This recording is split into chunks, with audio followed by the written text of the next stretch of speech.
So, everybody, I'm Steve Clemens. I am CEO of Widehall. I'm editor at large of National Interest. I'm a longtime fan of Jim VandeHei and Axios. And we're going to have a conversation today that was inspired by the writing and work of my friend Mike Allen and Jim VandeHei saying, does America need a Marshall Plan for AI? And it really kind of struck me because I think Axios, I mean, I haven't coordinated any of this with Jim. Axios is really, really good at smart brevity. And I also think they're good at smart metaphors, brief, smart metaphors. And I think the Marshall Plan was something that many Americans and Europeans wrongly categorized as just aid from the United States to Europe. It was the rewiring and recasting and sculpting of a very different order. And I just love the metaphor. And then since then, I've been watching Jim work with his own team, but also all of us outside that are fans to begin thinking through what the tsunami of AI, both the promise and the complications of it, were going to be like. Just yesterday, I think yesterday, or the day before, he was sort of talking about how even at Axios, at every level of his company, and you have to understand, Jim's not a tech guy. I'm sort of like Jim VandeHei. He's a little younger, but he didn't know any of this stuff before. And he's been able to acquire a pretty remarkable facility and dexterity with AI tools and bring it to make it work. And he's now talking to CEOs and action agents on how to do it, but also thinking through the downstream impacts. So I've been wanting to have a conversation with Jim, which we're going to do in a moment. And I also have a friend, Eric Braverman, who's CEO of Telescope. He was with Schmidt Futures and the Clinton Foundation. He's also been looking at how do we deal with workforce? How do we begin getting ahead of this with, various approaches? Someone has their, can you mute everyone, please? But me? Okay, great. And I'm getting feedback there. And we have several members of Congress. We have Josh Gottheimer joining us, Representative Josh Gottheimer. We have, and of course, Josh is from New Jersey. We have Representative Valerie Foushee, who is a Democrat from North Carolina, co-chair of the House Democratic Commission on AI.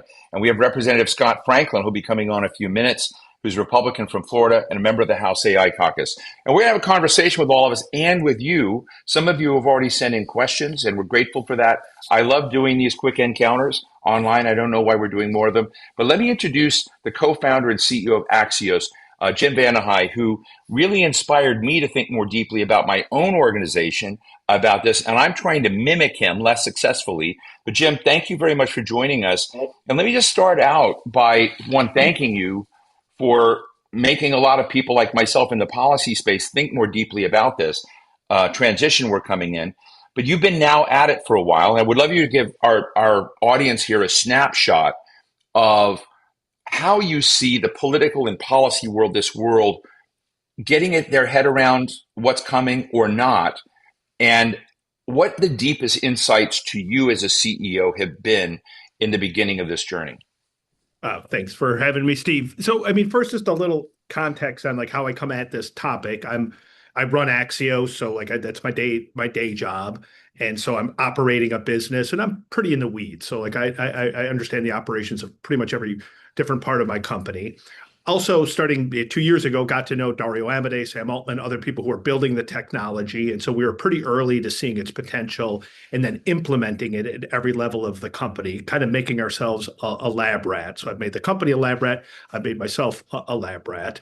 And then we spend a silly amount of time talking to people in politics, whether it's on the Hill or in the White House, just about how they're grappling with it. And then I write a CEO to CEO newsletter. So I have pretty good visibility into kind of the strengths and weaknesses where I think CEOs are in their adaptation to the technology. The reason that I write so much about it and that I like having conversations about this, I'm horrified, to be honest with you, at what schools are teaching our kids. I'm horrified even at kind of the dearth of CEOs who really have, I think, AI sophistication so that they can teach and ready their employees. I think a lot of the political system is completely divorced from what's about to hit us and what has already hit us. My belief is that we're going to look back 6 months from a year from now and say, what the hell did we do? Why did we not marshal business, government, and academia to get ahead of a technology that we knew was coming. We knew exactly what was coming. We didn't know when, we didn't know how powerful, we didn't know this release at that moment, but we had a pretty damn good idea that this technology was going to be something that would be very transformative. And the way that I like to think of it is, imagine that someone had told you a year before the internet that the internet was coming. Think about how many different changes you would have made from a policy perspective or from a government operations perspective. And so that's how I think about it.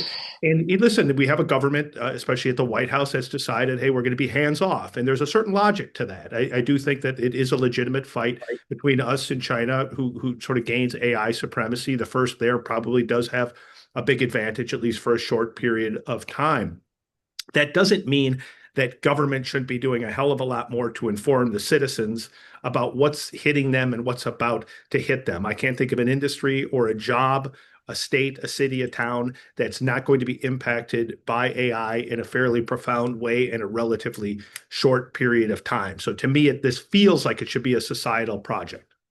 So I sort of feel like you do, that this is a tsunami is coming. And I've been writing about this and speaking about this, saying this is coming our way. And so knowing that and seeing that, the question is, and I've been trying to do something largely inspired by you, is learn the tools, use Yep. it in my life, figure out how to use it in the company, figure out how do you begin finding ways to swim with it. I also host a lot of debates that go to a ridiculous bipolar conversation. Either we need permissionless innovation or we need it's all guardrails. And Yep. I'm just interested in, as you sort of look at this kind of indictment for where we're at right now, what would you say are the two or three most important things that we in society should be doing with our youth, with our employees, in our, how should we be using AI as a tool to try to improve some of the things we've got wrong in society now? Yeah, I mean, you've got some members of Congress on who are actually taking the topic seriously, so they should speak to this. Like I will say that most members of Congress that I've talked to are thoroughly unimpressive in thinking about this topic and talking about this topic, other than those that have domain expertise. You got Congressman Gottheimer and I have talked about this a few different times, Mm. and I think there's two things that government could be doing right now that we're going to look back and say, why the hell didn't we do that?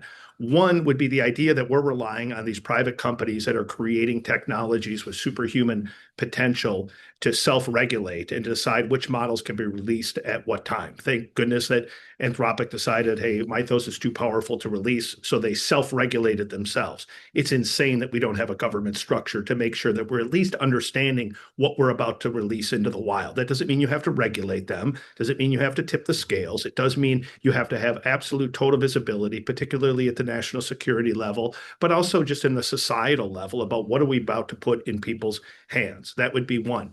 The second would be that we haven't done a better job of mobilizing every voice we possibly can just to explain to people, like, you've got to get ready for this technology. It's going to affect your jobs. When I go and speak at college campuses, I'm truly, truly horrified at what these teachers are teaching their kids. I just went to a university, did 7 classes across different domains. Mm. And at the end, I said, can I please talk to your faculty?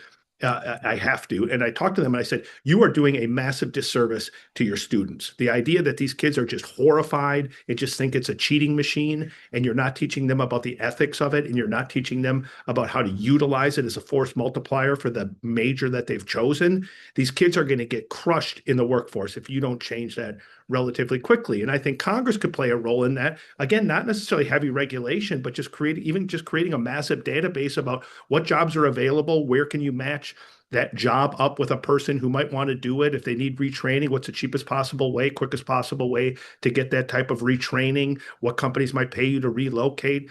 There's things that could be done now to try to get ahead of this. And I think the fact that we were forewarned, and I'm going to write about this again tomorrow. I'm sorry, I don't buy any of this crap that that the power of the technology is being exaggerated. As someone who uses it, I actually think it's better than people think it is.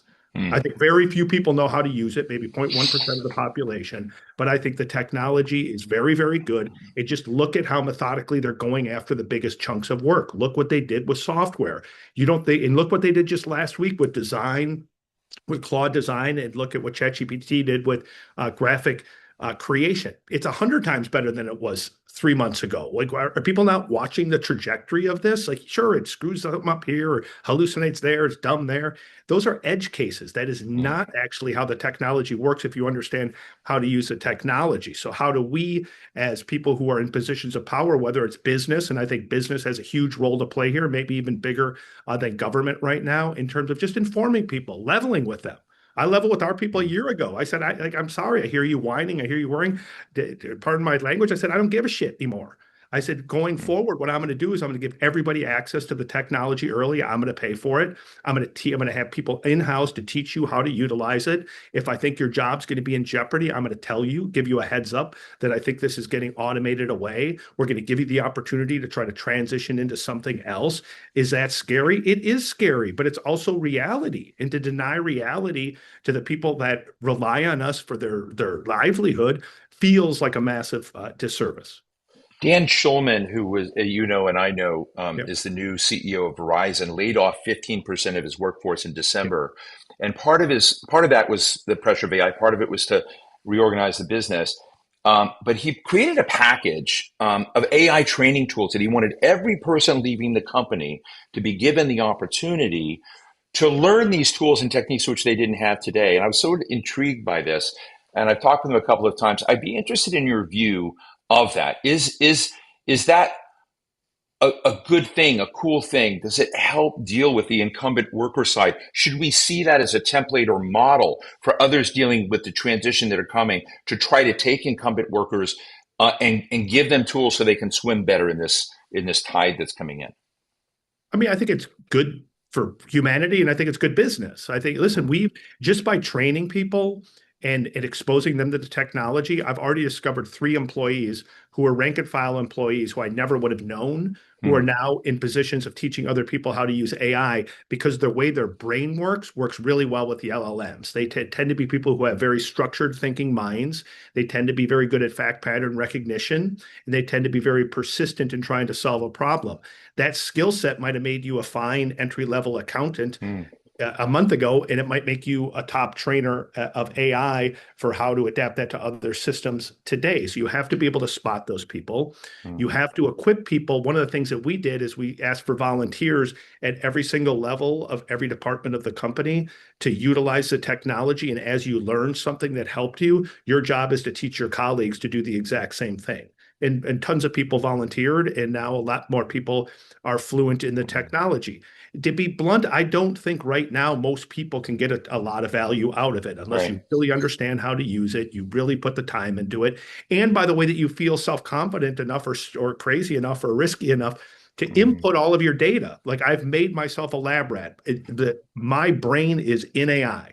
My Yeah. health records going back 10 years are in AI. Like I have put everything into it so I can get the most Right. out of it. And I'm taking that risk because I want to try to teach other people, whether it's readers or employees, what I'm learning in real time. This week, in Finish Line, I'm writing tonight about how to be a super prompter. Then the next night, how does AI memory work? Then the next night, how could you start a business that you couldn't have started 2 months ago that you could start today at a fraction of the cost in 3 days that would have taken 3 months? And then once you Well, start I mean, that also business, not to interrupt, but I also saw you, and it's what I really, I saw GitHub, the CEO. I mean, it's like one thing, you meet these guys in these conferences, and the other thing is to kind of see you write about it. Oh, you don't need to be a coder anymore to code. yep. I mean, this is where I really got into what you were doing and writing about. I said, wow, you can now create agents, you can create the devices and patterns and platforms that you used to be a sophisticated coder for. I learned that from you.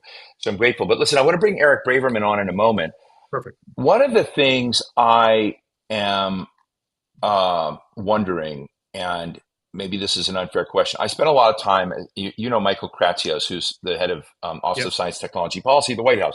He has a worry. His worry is America is not absorbing, applying, picking up, and sucking up these tools at the scale he thinks is necessary. I won't say what he thinks will happen if we don't, but he thinks it has to happen fast. But the story we're hearing from you and what you're trying to talk to CEOs, as impressive as what you're doing in the aggregate, is too slow when compared to China and what China is able to do.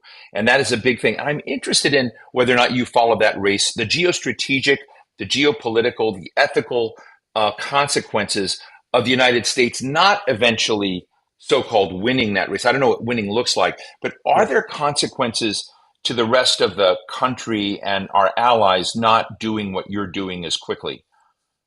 I think there are. I really do. I mean, listen, like if you go look at polling in India, look at polling in China, look at polling in Japan in particular, you've got countries where the UAE, most of the Middle East, people are really enthusiastic about using AI, whereas our country's scared as hell about it. I don't think we have the world's best spokespeople in terms of talking about AI, but they're really scared. And that's different than what you're seeing in other countries. So you see much quicker adaptation and much more enthusiastic adaptation.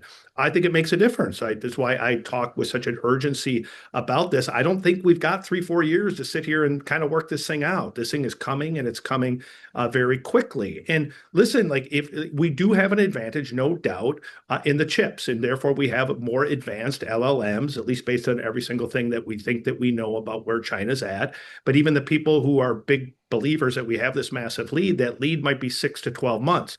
Once China catches up, once we all get to sort of equality in terms of the quality of the LLMs, that's where China starts to become a much Mm, bigger threat to us. Because if you look at all the derivative things or the adjacent products to AI, whether it's quantum computing or implementation or robotics or autonomous vehicles, there China has the supply chain. China has a massive lead on us, and hmm the reason that it's an existential threat possibly is all you had to do is look at what's happening in Ukraine and look at what's happening in Iran. I'm sorry, Ukraine would have been crushed without AI if they didn't have Right, these 25 to $75,000 drones and they haven't been mass manufacturing them, wreaking havoc on Russia. They would have been right. crushed. I don't think the Iranians would have had a shot in hell to be in a position where they Mm, could negotiate with us had they not learned from the Ukrainians, taken the idea of asymmetrical warfare, created a bunch of these little drones, and then made us piss away a $3 million yeah, bomb to get a $25,000 drone. Like it's a real issue. And so these right. things are interrelated and it's heavy. This is tough. Like we're lucky, we're blessed, we're in the middle of it. We have time to think about it. Most people have a life. They're going to Little League. They don't have time to think this deeply about it. But I think if you're a member of Congress on here, if you're in a position of power, if you're a manager, anybody who's in a position of power, I think has a moral responsibility to understand this technology with greater sophistication so that they can teach other people. Otherwise, those other people, I worry, are going to be left behind. And Yeah. that's not good for society, even if we get all this nirvana economic growth. If we have a bunch of people sitting at home who don't have jobs and they're hacked off, that's terrible for political instability. It's terrible for culture. Right. Well, I want to thank you.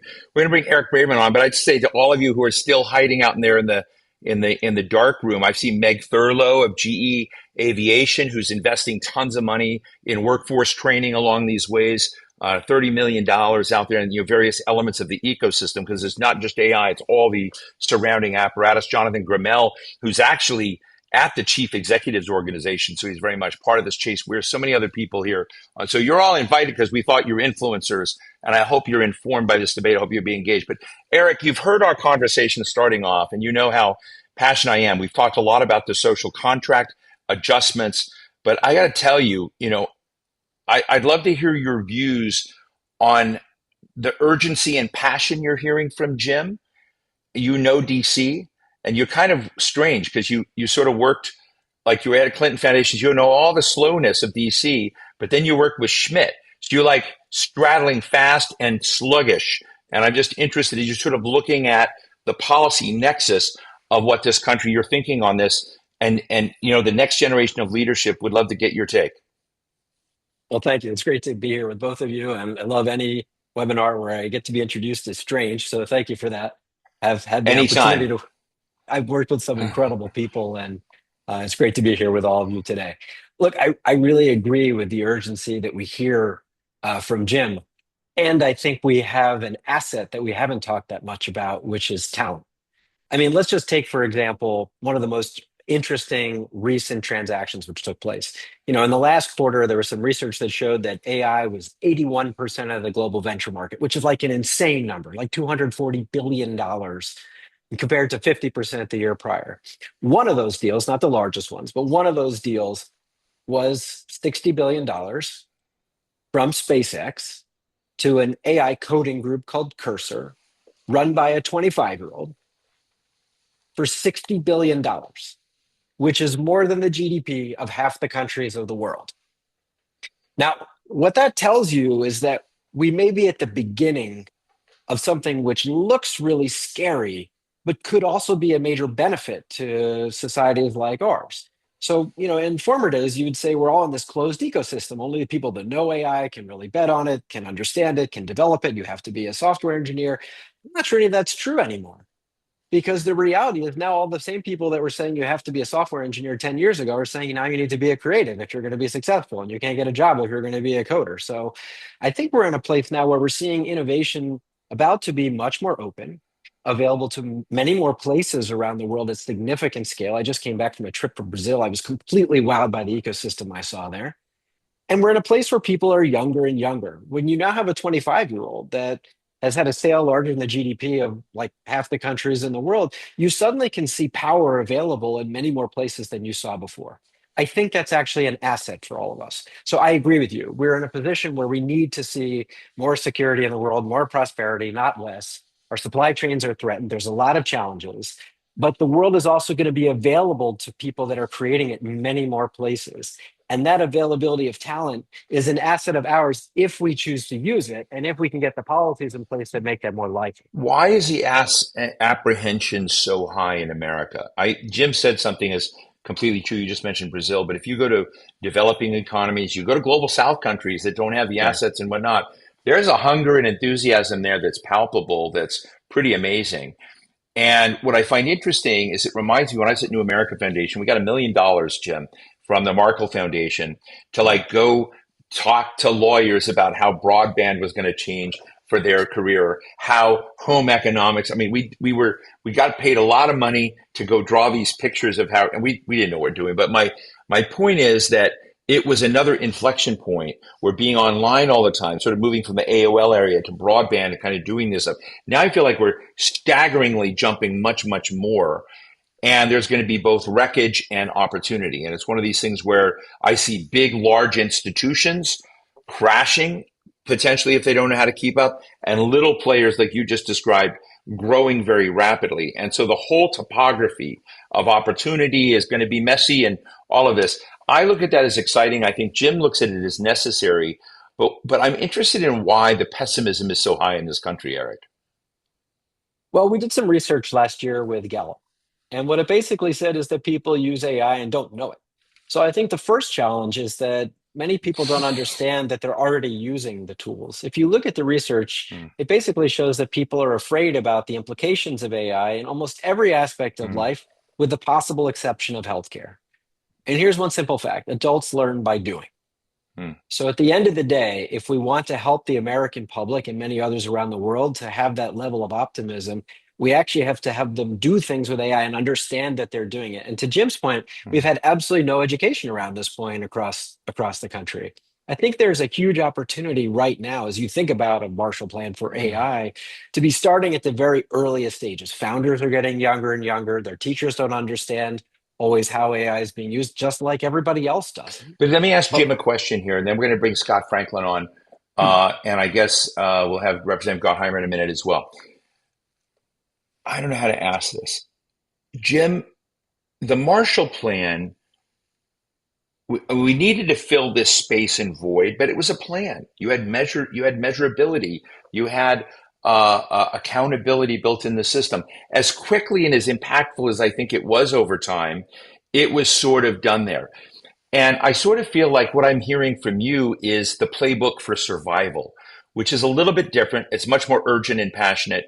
And I know how, I mean, look, I love all the earnest, do good, deliberate people in Washington who want good public policy, but I believe that Washington moves through jealousy, fear of being left out, competition, all of these kinds of things. And I'm wondering if there's a bank shot to getting AI right. Hey, Scott Franklin, how are you? I'm going to ask this, Jim. Is there a FOMO Studio 54 line at the door way to seduce America more quickly into the system? Is there a bank shot rather than this deliberate, smart, um, earnest strategy on AI? I think part of it is what Eric said. It's about usage. Like if people use it and then understand and see how it Hmm, actually works, as opposed to like most people use it, they get a bad answer and they're like, "Ah, that's stupid," or just hallucinated. It's not that much better hmm, than Google. Like you really have to use it. You have to have some persistence in using it to start to really unlock its true capabilities. And I guarantee you right now, if we had an organizing mechanism, all of the AI companies would gladly fund in real Right. time a class that every single university and high school could put in the hands of their kids that teaches them how to use it, that's perpetually updated on the latest techniques so that they can be on the cutting edge of it. You could apply that to business too. Just that one step at least gets people familiar with it and then starting to think about it and think about its usage. Because, like, let's put aside, there are some big dangers for sure Right. with AI, but in terms of usage, it's going to be, listen, you just have to be really proficient in making it a force multiplier for the specific work that you do. Most people will be passive users of it. They're not going to be creating things. They're not a 25-year-old creating cursor. That is an anomaly. That was an anomaly before. It's an anomaly now. I do agree, though, that I'm right about this Wednesday. I've started 3 companies now, Right. and every time that I did it, you know how much time it took and how much money it took for me to design it, to check out whether or not I could buy the name, to be able to incorporate it, go down the list of things it starts to do to start a company. Any American who's reasonably, not even advanced, reasonably proficient in prompting could start a company this weekend at less than a few $100s. That's crazy. That means that the ability for there to be innovation and entrepreneurship at an insane scale, that is very, very, very real. Right. You have to understand how to use a technology to Right. do. Representative Scott Franklin, thank you so much for joining us from Florida. We've been having a talk about the urgency, the moment, what AI, what the promise of it is in a way, but how fragile it is if we don't get ourselves moving a lot on this. To remind everyone, Scott Franklin's from Florida. He's a member of the House AI caucus. He's also interested in ag, rural development as well, which is important, military construction, veterans affairs, infrastructure. You don't have to kick Jim off, folks. Bring Jim back. He's prettier than I am. But I do want to, we're having a conversation, Representative Franklin, on what we need to get right, what America's equities are that need to be right. And part of the reason I wanted to do this is I don't sort of feel like we're giving this the decibel level of concern broadly that we need, but we'd love to get your take. Well, I totally agree with you. Thanks, Steve. I appreciate being invited on. I love listening to smart people talk about this topic, and it's for me, it's the most important thing we have going on. Unfortunately, it's not getting the level of attention that I think it should be getting within Congress, and part of that is, yeah, it's one of those things that touches everything. So it's sort of like who catches the ball. Everybody circles around it in the outfield. My fear is that we let the ball hit the ground, and time is ticking, as Jim had shared before. This is something we've got to move very quickly on. It's happening very, very fast. It's making, Moore's law look like a joke. And as I continue to tell people who may find the occasional hallucination or things that they don't look right, I say, today's AI is the worst you're ever going to use. Come back and use it tomorrow, and it's going to be a lot better. So I think we got a lot of work to do. As far as a Marshall Plan concept goes, I don't think we should draft some document and decree it as in the same way, actually, that the EU did early on in AI, and I just don't think that's the way to go. I think we need to marshal public and private resources, and Congress's role, I think, in that is kind of setting the guardrails. We've talked about that before, and we have to be careful not to overregulate and stifle innovation. But we do need some certainties, and I think there's a lot of well-founded concern out there in the public because this is going to be a big disruptor. Scott, what's the? I mean, I know this is a cheap shot, but I remember, I don't know if it's Representative Good, it's a Republican representative from Virginia, and I'm blanking on his name. But, he used to have like a makers thing. They would have people that were like in the makers movement come in, and they had a room in the Congress and give some members of Congress a hands-on feel. Is there anything like that that's helping members of Congress develop a literacy and facility? One of the things that Jim knows, I've known Jim for a long time, but Jim is so in. I read everything he does. So in this, it's just like palpable every day. What is this guy going to do next? Do we have people like that in Congress that are helping all of you get some facility with this? So and I want to mention one thing which I find striking, and everybody correct me if I'm wrong, but I was talking to some people in the White House who are responsible for helping the legislate, who they themselves are not allowed to use these tools in their jobs. It's a remarkable, if that's true, and I heard it from somebody pretty powerful, I think that's pretty shocking. But I'm wondering about the literacy in Congress. So a couple of things on that. I was part of the AI task force that Kevin McCarthy put in a couple of Congresses ago.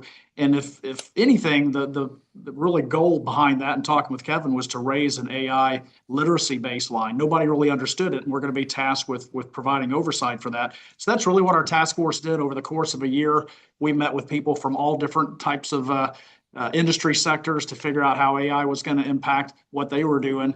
And I think it really did a lot within that cadre. Now it's upon us to share that with the rest of the members of Congress. I'll just tell you, even within our own office, we have gotten approval to use certain AI tools within the halls of Congress here, and we implement it fully within our team.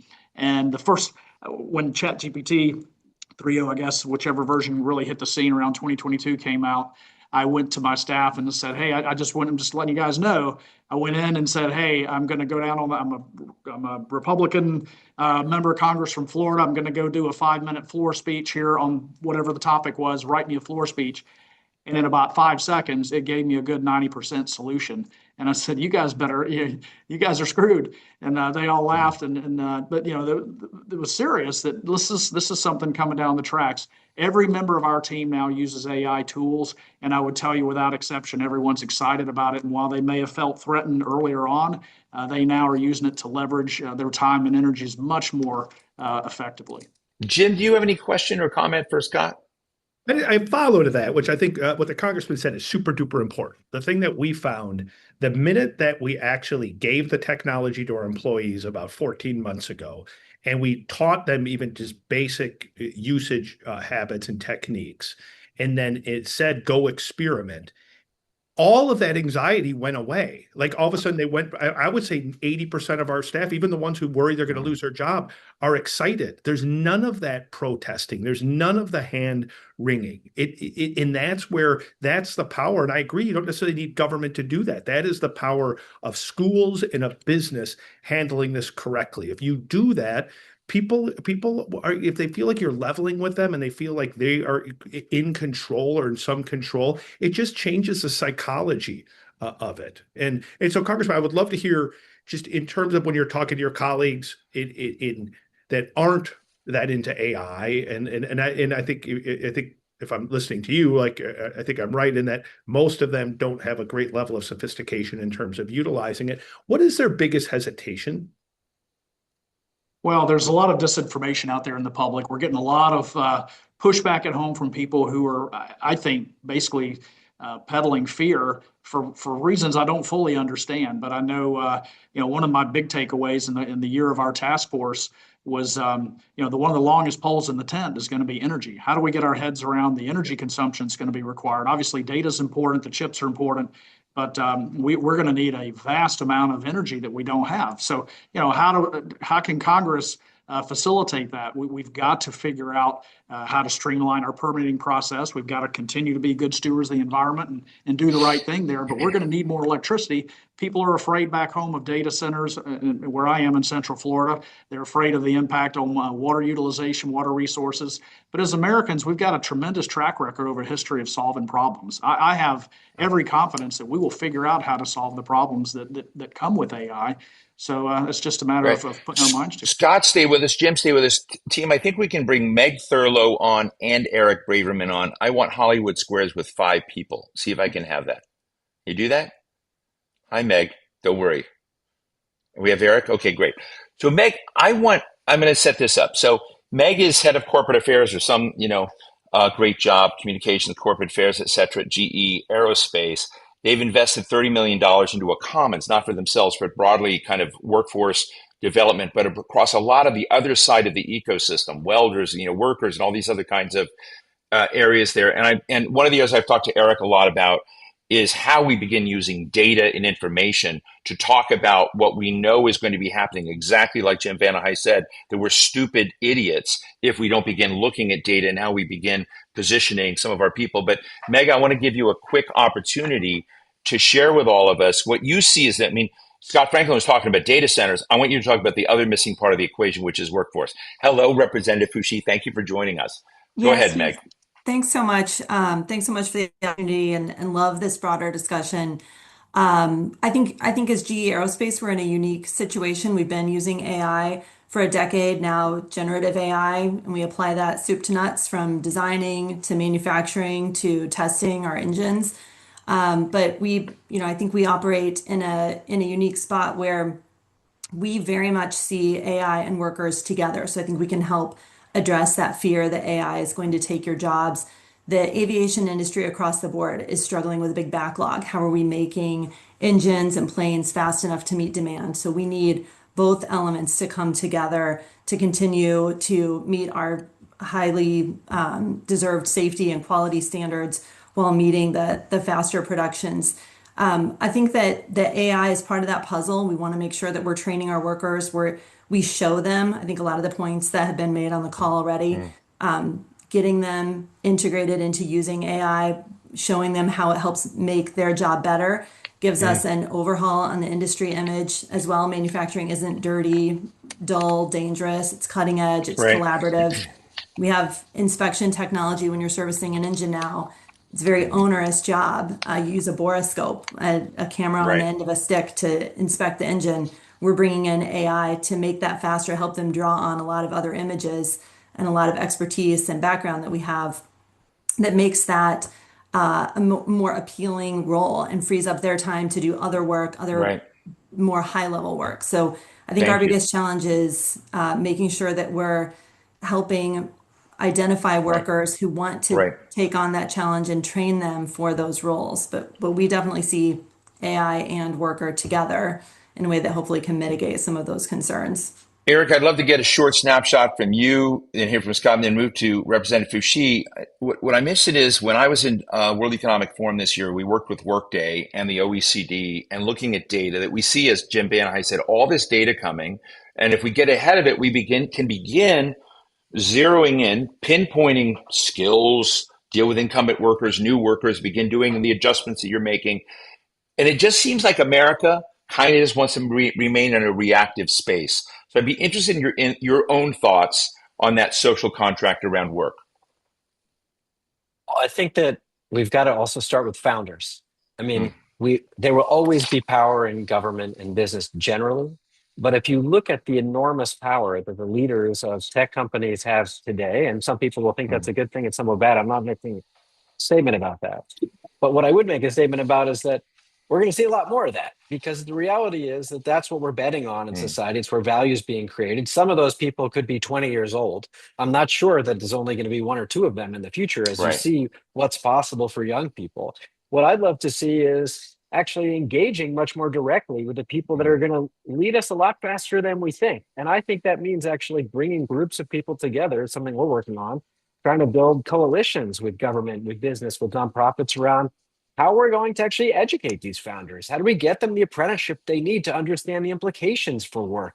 The fact that data will require electricity requires gas. That's why geopolitics mm, is so important, even to that specific issue, let alone generally. I mean, there's a lot of education to be done that won't take place in the traditional places, and we'll never mm.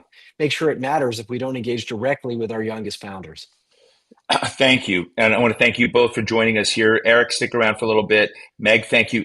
Representative Frank, I'm going to ask you something real quick, then join. I've got to ask you something tough because it just confuses me. So many economic imperatives and tech imperatives of the country right now are being wrapped in the flag, being wrapped in national security. I'm wondering, is that healthy? Does that help? Because we're now at a point where we also have tensions in that community. And some of the biggest players, Jim just mentioned Anthropic, are being designated national security threats.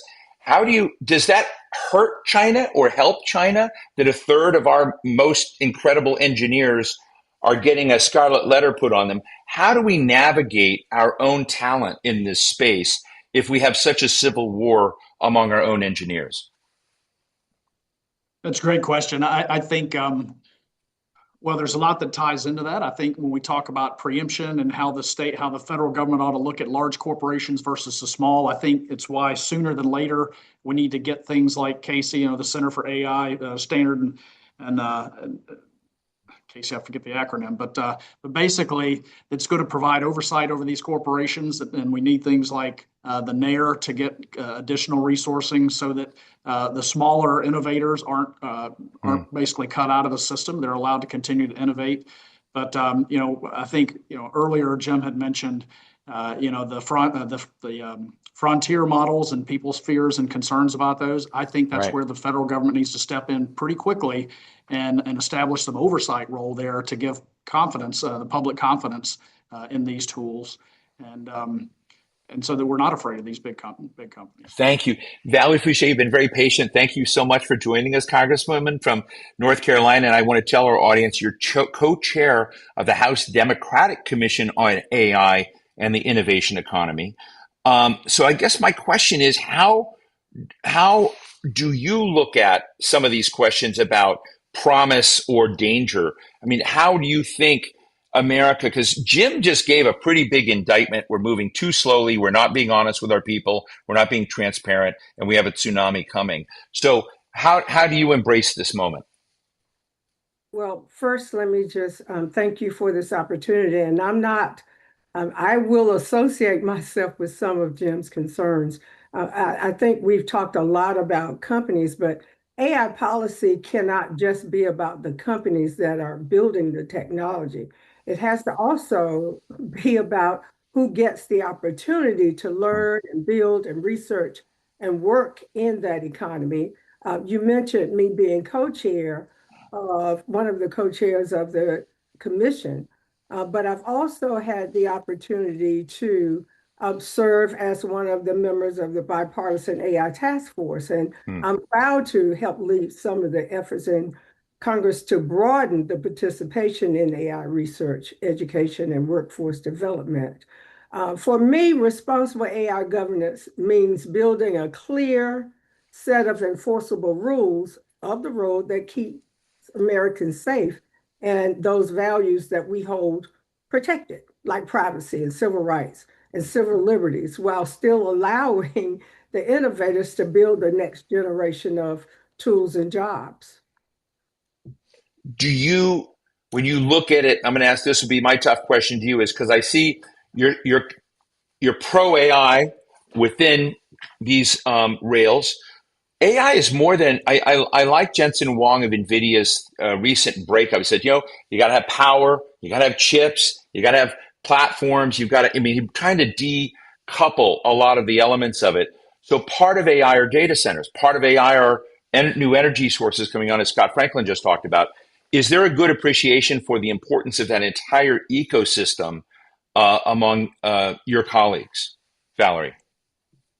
I think the general answer to that question is yes. I don't think any of us want to stop innovation. I think all of us believe that AI can be quite beneficial for a number of things, for healthcare, for education. But we do hear the concerns from our constituents about water usage and energy costs and all of those things. So I think it's our responsibility to make sure that those concerns are not just heard, but that we are acting in a proactive manner to make sure that we are keeping people safe, that we are listening and understanding those concerns and mitigating what negative impacts they believe are coming. And we've seen enough already to know that it is something that we have to keep our eyes on and make sure that the regulations that we put in place are indeed enforceable.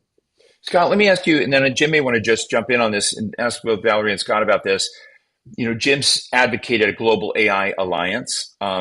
Honestly, I think a lot of our alliances are kind of tuckered out from a lot of stress and strain. And but when I look at this as the most important conversation to be had, do you think that we're servicing a new alliance structure around this that will be robust enough to get the United States, particularly from the geopolitical and geostrategic? Josh Gottheimer just joined us. I know he's into this too, but I'm just be interested to hear from Scott and Valerie about the quality, the density, and the direction of an AI alliance. I don't want to give Jim, since it's his idea, to sort of comment on that. But Scott? Well, I haven't seen any traction on anything really that involves allies much. I mean, I have been to some conferences with representatives from other countries, but not any sort of formal type mechanism. I think we should be working with our like-minded allies and folks. But do you think it's important? I do. I think, really the contrast to that would be if we were to allow, God forbid, China to take the lead on this, you're going to see an entirely different look to AI. And you can look at just basically their fundamental approach to government of Mm. surveillance and control and centralization versus our decentralized models and our value on private and personal liberties there. So, I yeah, I should think it's very mention, cool.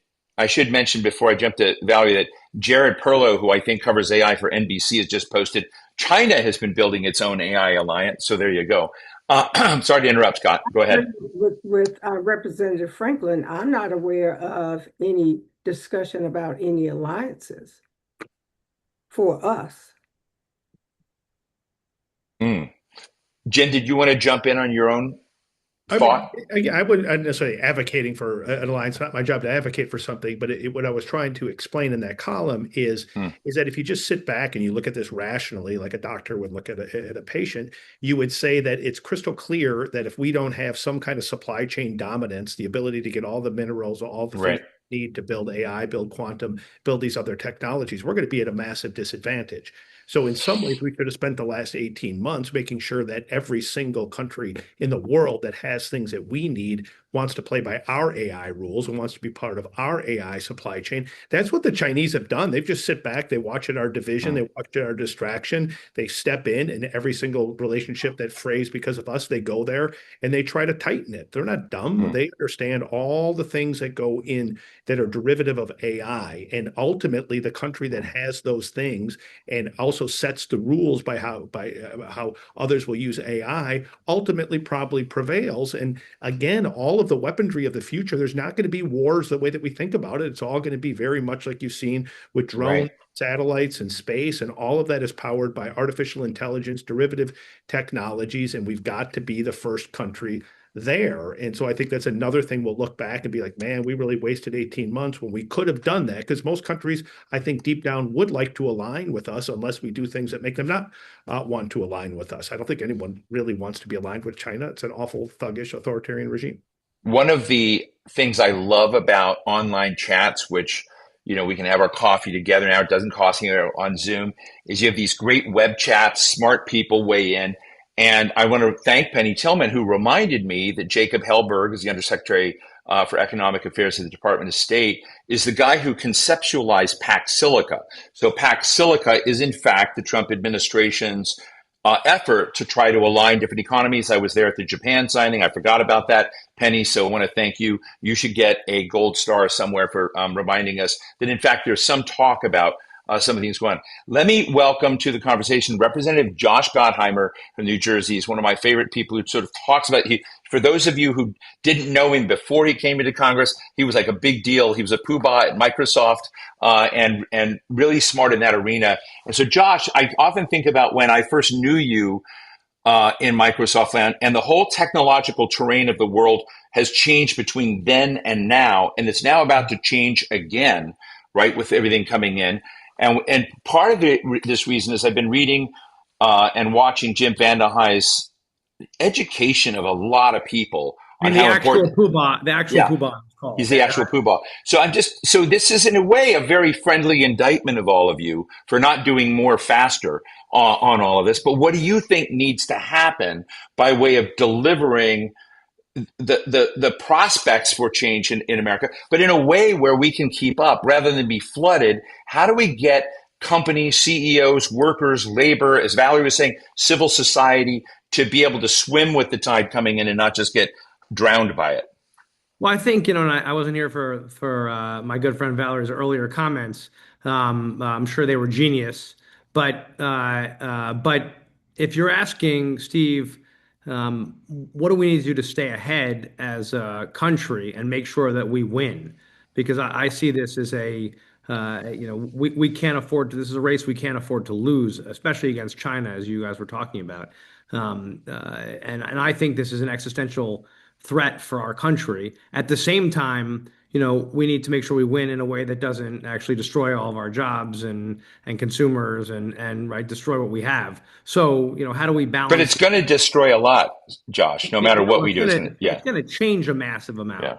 right? I mean, hopefully it will not destroy, but there'll be change like we've seen in our history. The question is, how much can we actually, Steve, how much can we put guardrails on to ensure that the change doesn't screw us up and hurt our Mm. families and minimize that and prepare us for the future and make sure our economy wins. And to the point that was said before, I think Scott was making this point, and to make sure that China doesn't eat our lunch when it on the global stage, right? Because if that, I think this is going to be a polarity between us and them. We're going to be the only ones, in my opinion, right now that has the compute to be able and the power to be able to do to really lead in this space. And I think every day is touch and go. I think a lot of our platforms, though, right now are using that as an excuse to say, I got to win, so I got to go ahead right now, even if we're not ready and haven't thought through some of the implications of the next jump.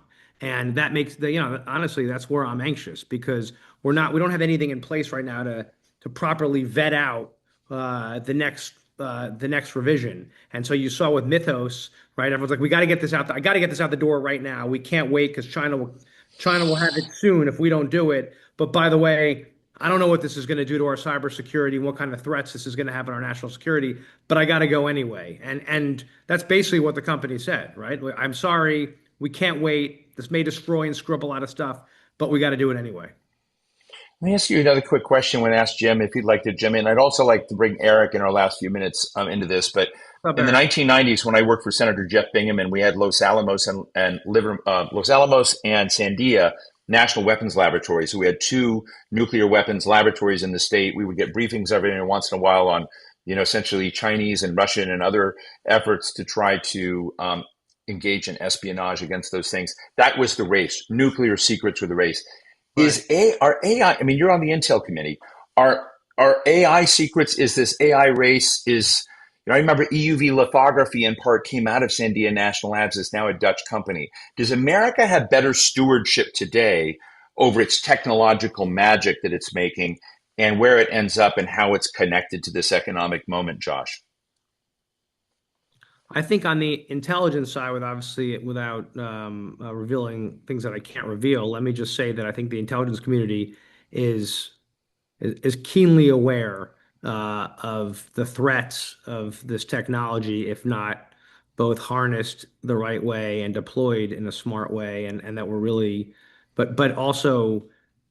Listen, government is government. You're trying to keep up with we're trying to all keep up with the evolution of AI and the 50 challenges that it presents, right, Steve? Because it's not just like, oh, you've got one challenge to deal with water or energy. No. You've got 50 different challenges to deal with, right? What about deepfakes?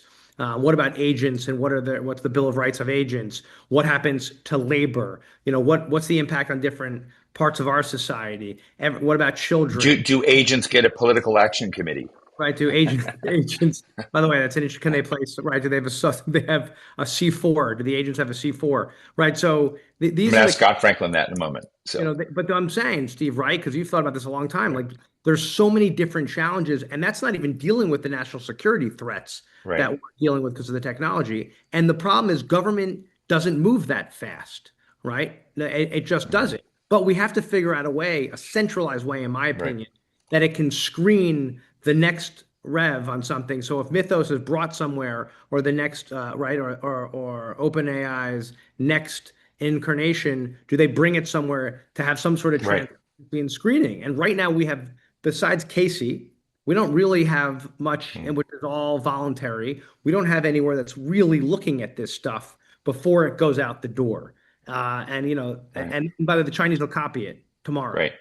So what do you do? Look, so we've this hour has gone by fast. I'm going to give everybody a minute to either pose a question, which we can deal with earlier, or make a comment. I want to start by Jim because Jim inspired today. I've been wanting to do this. I've been intrigued with how he's turned his company into a lab rat, his terminology, and I'm really impressed with it, Jim. And I'm really grateful for you sharing a lot of this with us. But let me give you the minute here. I'm going to go to Scott, with Eric, Valerie, and Josh. Jim? I think the fact that conversations like this help a ton. I think the more that we know, the more we can educate other people. I think every person who manages people should see themselves as a leader for the next 2 years and try to lead your people. If you can make a difference with 5 people, it makes a tremendous difference. The congressman talked about the difference he made with his staff. I talked about the difference I was able to make with my staff. I think little by little, that's how you do it. And in terms of like the global, I agree, like this would be very difficult to regulate, even if we chose to regulate it. But the one thing where there seems to be a consensus, and I would say even the companies and their CEOs agree there's a consensus here, is that if you just had a smart group of people, a couple members of Congress, folks in the Defense Department, people in the White House, a couple people from industry who are looking at fully understanding these models before they release, that is the single smartest thing we could do to avoid catastrophe. Imagine had Anthropic not made that decision and had unleashed Mythos before it was before we were ready for it, and imagine if something bad had happened. And thankfully they didn't. But when you have this intensive a competition, I wouldn't want to rely on the benevolence of a company in a competitive environment where I have an IPO pending after I just raised a crap load of money. Like that's tough. Yeah. Thank you, Jim. Eric Braverman. We have the most efficient and effective tax system in the world because of voluntary compliance, not because we can audit our way out of the tax gap. And the good news in all this is that if we're going to try to reach people and reach the youngest founders, we have an asset that's the envy of the world if we don't screw it up, and that's our university system. There is a myth that unicorn founders are all college dropouts. It's not true. More unicorn founders have college degrees, master's degrees, and PhDs in the general population. So if we're going to make a real difference, we've got to reach founders like at 16, not at 56. And we can do that if we work well with our universities because they're the envy of the world. Thank you, Eric. Representative Scott Franklin. Well, I just think it's critical that Congress move faster. I think if we're going to avoid stifling the innovation that oftentimes comes from our smaller innovators, we've got to give them the opportunity. We can't allow a patchwork of 50 state sets of regulations to dominate the field, and that's going to come with Congress taking the lead on that. We need to improve standards. We need to put more funding behind NIST and create some more certainty for folks to understand what the rules of the road are. Thank you, Representative Valerie Foushee.